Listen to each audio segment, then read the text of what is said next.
Welcome team to a new look in Schoology. Yes, so we've always worked in Schoology Basic, where teachers basically had ownership of their own accounts.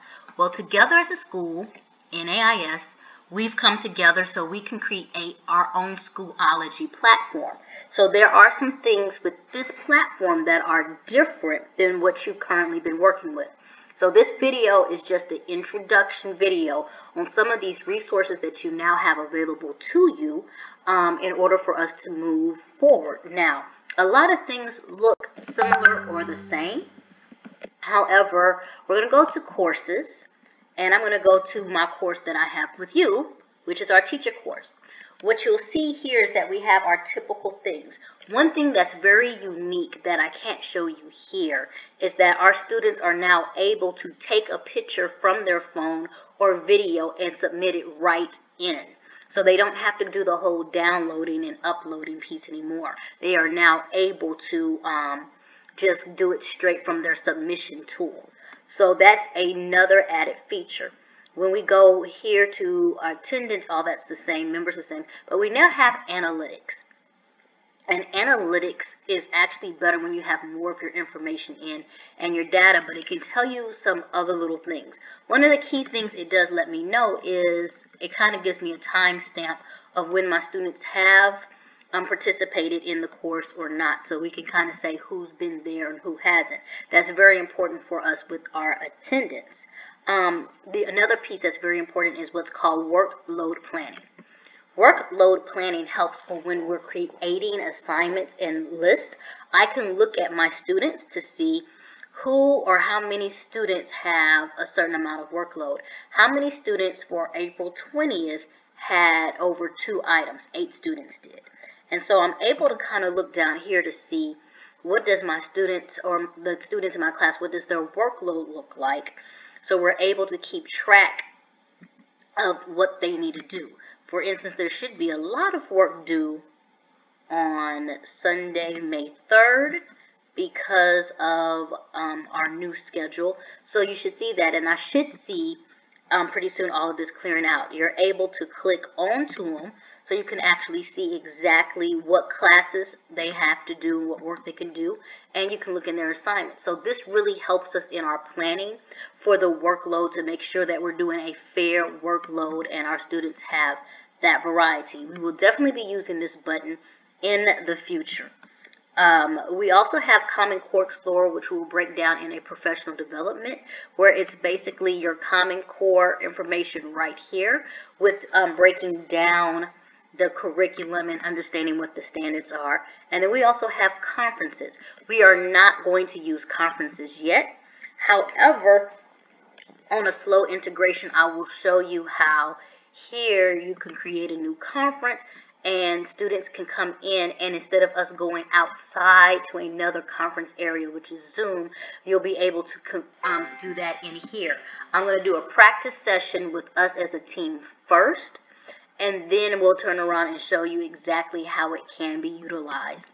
But it keeps track of all of those things. So that's just a little bit. And where I got this information is from where you come over here with the 4 squares. That is your app center.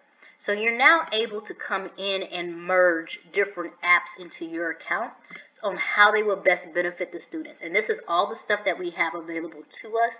Some things cost money, some things are free, so that's for you to look at. But you can turn around and find out, is some brain nook something that I want to do, and you can put it into your resources box, and you're able to build lessons utilizing that. Your TED Talks, your Discovery Education Learn 360.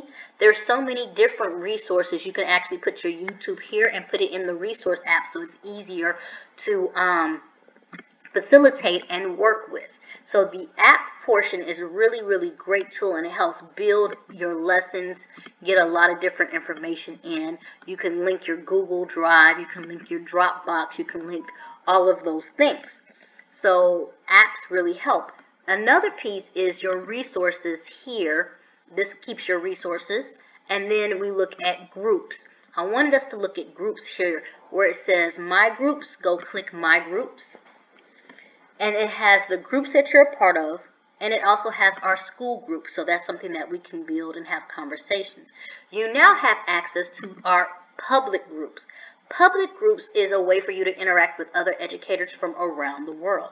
And they have these different activities and groups that you can be part of: STEM, professional development, math, Common Core, response to intervention, languages, different things, elementary. And in these, we all talk to different people, and you can post questions, and people come in with different information. You have discussions where you can sit there and see, is anyone doing a flipped social studies classroom?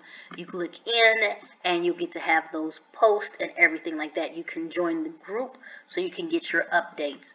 Another thing is if you turn around and click those people, there are some times when you're able to actually see their profiles and work with them and be able to connect. So this is a great professional development tool.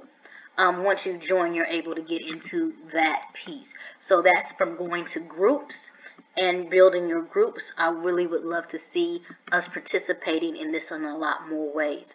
There's other things that can happen as well. If I go to this, and this is what we're going to work on too, is building our classes.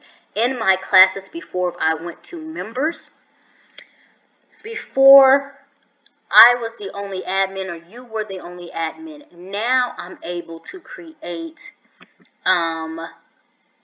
people to become admins. So I can add another teacher into my group, and then we both will have the capability to put in to that classroom to work in that way. So those people with support classes, if you want to add the main teacher in there just to help out, that's a great way. But we're able to really build those classes together and do that.